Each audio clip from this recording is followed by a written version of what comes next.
Looking for the perfect school where learning meets creativity and real-life connection? Welcome to Jamiatul Muflihat and Falah Group of Schools, your trusted path to success in both dunya and akhirah. We offer a holistic educational experience with fully ventilated infrastructure, digital education powered by LEED. भोदान के अम्बेडकर चौरस्ते all India Muslim personal law board के जानिब से वक्फ amendment bill के खिलाफ एहतजाज जलसा मुतअक्किद किया गया।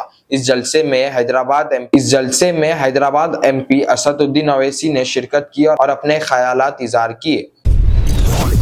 इनकंसिस्टेंट और गैर वाजबी काम नरेंद्र मोदी की हुकूमत ने किया कि जब मामला सुप्रीम कोर्ट में जा चुका, रिजर्व फॉर इंटरिम ऑर्डर्स है, कम से कम रुक जाते अखलाकी तौर पर, मगर आपने एक रूल बनाया और रूल 6(1) रूल 10(1) क्या कहता है कि आपको 3 महीने के अंदर वक्फ रजिस्टर में जाना पड़ेगा।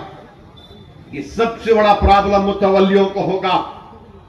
रूल 10(2) यह बोलता है कि डॉक्यूमेंटेशन, वक्फ डीड्स, ये सब चीजों को आपको रिकॉर्ड में देना पड़ेगा। नॉन कंप्लायंस में क्या होगा?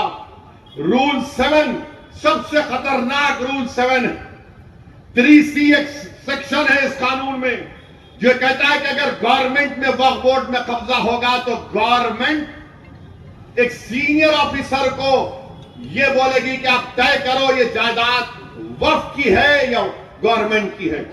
अब आप बताइए, मोहल्ले में अगर कोई लड़ लेते, आप मौलाना के पास चले गए, मौलाना बोलते ठीक है मैं तुम दोनों के दरमियान में फैसला करूंगा, यानी और लोग बैठ जाएंगे, मगर वो मौलाना का ताल्लुक या उस बड़े का ताल्लुक उस दोनों लड़ने वालों से नहीं होता, ना उनके दोस्त होते ना रिश्तेदार होते, क्योंकि उनको आजादाना तौर पर अपना फैसला करना पड़ेगा। कानून में उसको प्रिंसिपल्स ऑफ नेचुरल जस्टिस बोलते। हुकूमत बोल रही कि झगड़ा हमारा तुम्हारा होगा, हमारा ऑफिसर होगा। अरे कहे क्या होगा? बाप बेटी के हक में, बेटे के हक में फैसला नहीं करेगा तो इंसाफ कहां होगा बताओ आप? तो यूं क्या बोल रहे रूल 7 में कि 1 साल के अंदर उस डेजिग्नेटेड अफसर को चला गया, मगर ओनर कौन होगा? वक्फ बोर्ड होगा या गवर्नमेंट होगी, उसका किसी को नहीं मालूम। रूल 10(2) देख लो आप, रूल 10(C) देख लो आप, ये ऐसे रूल्स बनाए गए जिससे वक्फ को नुकसान होगा। Rule 10(2)O 11(2)P। अब इस कानून में कह दिया गया कि अगर कोई कबायली है, आदिवासी है, तो वक्फ नहीं कर सकता। कैसे नहीं कर सकते भाई? भारत के संविधान में कोई भी आदिवासी मुसलमान हो सकता है। लक्षद्वीप का एमपी मुसलमान है, हमदुल्ला सईद आदिवासी है। क्या लक्षद्वीप का मुसलमान अल्लाह के नाम पे जायदाद नहीं कर सकता?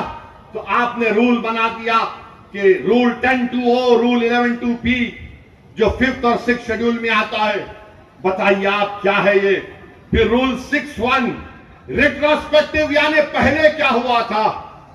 यानी ये सब ऐसे रूल्स बनाए जा रहे हैं जिससे वक्फ बोर्ड का नुकसान कराना चाहते हैं। इसीलिए हमको अपने एहतजाज को कामयाब करना है। और याद रखिए, बीजेपी आरएसएस के पास एक लिस्ट है जो कहते हैं कि तारीख के किसी वक्त में मस्जिद नहीं थी। ये कौन तय करेगा? इस तरह का काला कानून बनने के बाद कलेक्टर को, डेजिग्नेटेड ऑफिसर को इतने पावर्स दे दिए गए रूल 3C में। और फिर हमसे कहा जा रहा है कि आपको डॉक्यूमेंट लाना पड़ेगा। अरे अगर 500 साल 600 साल पुरानी मस्जिद होगी, कहां से डॉक्यूमेंट मिलेगा बताओ?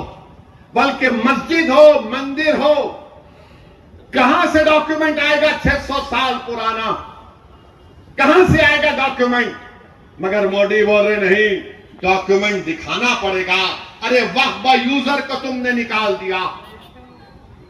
बाबरी मस्जिद, राम मंदिर के केस में सुप्रीम कोर्ट ने कहा था कि वक्फ बाय यूजर का ताल्लुक भारत के आइन के बेसिक स्ट्रक्चर से है। मेरे अजीज दोस्तों और बुजुर्गों, ये काला कानून है जो मुसलमानों से उनकी मस्जिदों को, दरगाहों को, खानखाहों को, कब्रस्तानों को, ईदगाहों को छीनना चाहती है। A nurturing Islamic environment, well-equipped libraries and laboratories, a wide range of extracurricular and co-curricular activities. Our qualified and experienced staff are committed to delivering the quality education your child deserves while nurturing every talent and potential. We also offer separate campuses for boys and girls, transport and hostel facilities, exclusive courses in Alimiyat, Fazilat, Tadrib and Hifz, intermediate and graduation programs also. Free education for orphans. Enroll now. Visit our branches at Kottapet, Balapur, Sharif Nagar and Kishan Bagh.